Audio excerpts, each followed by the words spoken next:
Bisa dimaklumi, namanya juga binatang. Kadang lupa, kadang ingat, tetapi banyak lupanya. Begitu formasi batu biji dakon sesuai yang dikehendaki, maka raja dan patih menari-nari, ingin hidup abadi sebentar lagi, tercapai dengan meminum air yang terpancar dari lubang dakon. Kemudian patih menyuruh raja menghitung batu biji dakon. Ternyata kurang satu. 3 kali dihitung tetap saja kurang satu. Aku dituduh mencuri. Namanya juga binatang, ditunjuk dengan kurang bersahabat. Terang saja aku marah. Aku loncat di depan patih, kutunjukkan taringku. Raja meleraiku. Kemudian patih meneruskan permainan dengan tangan gemetar, memasukkan satu persatu sampai selesai pada lubang induk kurang satu. Aku ikut-ikutan main seperti yang dicontohkan Patih Ranggayung. Tanganku sudah di atas lubang induk. Mereka berteriak, "Jangan!" Pelan-pelan raja mendekatiku sambil menyuruh meletakkan biji dakon. Tangannya naik turun. Aku kira disuruh melepaskan pelan-pelan. Ya aku lepaskan, namanya saja lutung, kan kurang paham. Mereka berteriak, "Dakon!" Mungkin maksudnya jangan. Kemudian berubahlah mereka pelan-pelan menjadi tua sekali sampai akan roboh pun ingin menusukku dengan pedang saktinya. Ketika aku melihat semua orang yang baru sadar dari manusia berkepala kambing berubah menjadi manusia biasa, aku baru sadar kalau aku juga sudah berubah menjadi Taat Sugriwo. Kemudian dakon aku tutup, ku masukkan dalam saku belakang, terus lari tadi. Itulah gambaran Abodita. Mestinya semua orang yang dihukum dengan memanfaatkan dakon sudah kembali ke asalnya, juga ayahmu. Dia sudah 2 Abodita. Terima kasih Taat Sugriwo. Aku sudah mengerti sekarang. Saat awal sebagai proses diculiknya kedua temanmu yang disamarkan sebagai Raja Rangkoko dihubungkan dengan permainan dakon yang sudah selesai. Jack Danusbroto. Nah, kini Abodita sudah paham. Mari kita kembali ke pondok dulu. Barangkali si kembar Herman dan Herlan sudah menunggu lama di sana. Segera mereka bertujuh memacu kudanya ke pondok, sementara ke arah bukit hutan pisang. Sementara bumi Atlantikana pelan-pelan tetapi pasti sudah mulai berangsur-angsur tenggelam, disertai suara gemuruh. Tidak berapa lama kemudian, sampailah mereka di barak. Di sana sudah menunggu Herman, Herlan, Pucang Taruna Gede, Pucang Taruna Pekik, dan Pucang Taruna Alit yang sedang asik menikmati pisang dan ikan gabus bakar.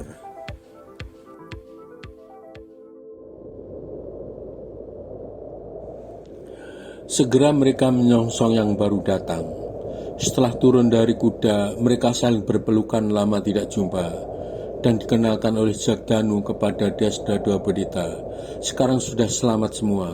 Setelah selesai melepas rindu yang mencekam, segera Hambali berucap, "Herman dan Herlan, bagaimana kalian berdua bisa sampai di sini? Kalau tidak salah, Tante tidak mengizinkan kalian berdua pergi mendaki Gunung Semeru lagi. Beritahu teman-teman agar mengerti duduk persoalannya." Herman. Memang Mama tidak mengizinkan kami berdua pergi, tetapi namanya kita berteman akrab. Bahkan kami berdua pernah diselamatkan oleh Jack Danusbroto di tahun 2060. Tentu saja jiwa petualanganku terpanggil lagi. Baca Dakon Sang Lorong Waktu, A Time Tunnel. Hambali. Terus kalian berdua mendalui kami begitu atau bagaimana?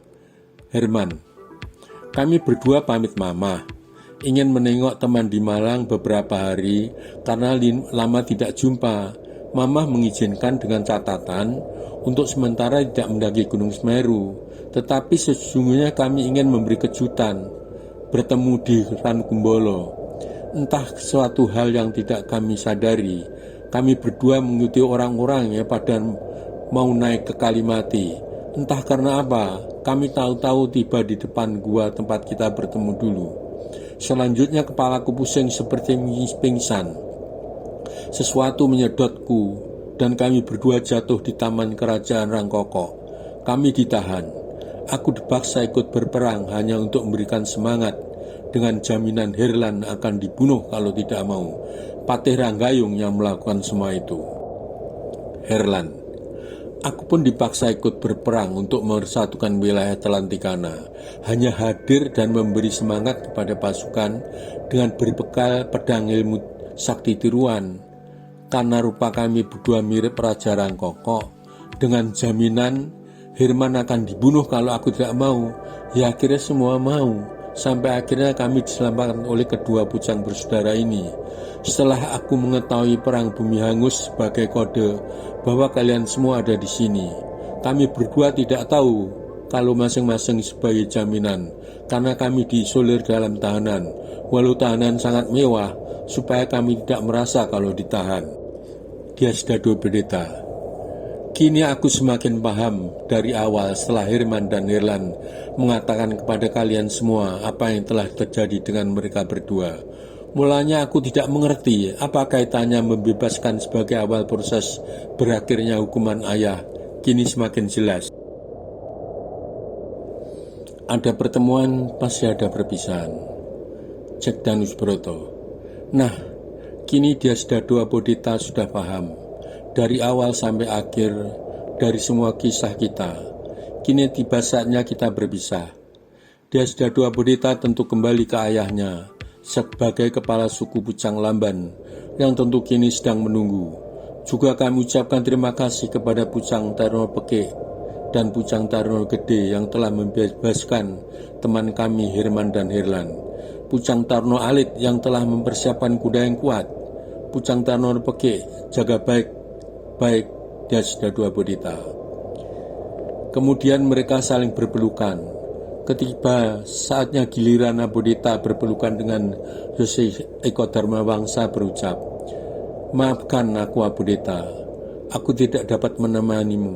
Jaga baik-baik hubungan kalian dengan Tarno Pekik, dia akan setia mendampingimu. Dyasdado Abodita.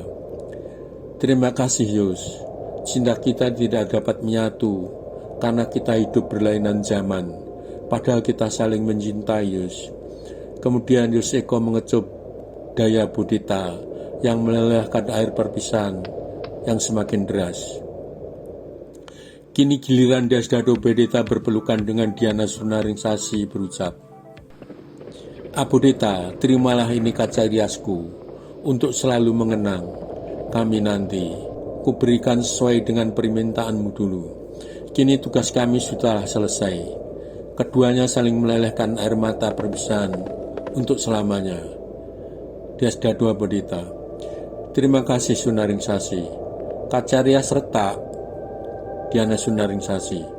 Benar Abodita, kaca rias mudah pecah bila berbentur, tetapi masih dapat digunakan. Retak di bagian bawah saat melumpuhkan tembakan senjata laser parabola Raja Rangkoko hingga luluh lantak. Terimalah Abodita agar kau tetap nampak cantik, dapat melihat paras wajahmu. Air mata semakin deras menetes pada kedua pipi mereka. Dyasdado Abodita. Benda sekecil ini mampu melumpuhkan senjata parabola yang sebagian besar. Sunaringsasi. Diana Sunaringsasi. Benar Abodita. Dengan cara memantulkan titik api ke arah sumber cahayanya, tetapi harus memiliki keahlian dan keberanian. Kalau tidak, kita sendiri yang terbakar. Abodita juga dapat memantulkan cahaya matahari dengan kaca rias ini, tetapi bukan untuk membakar.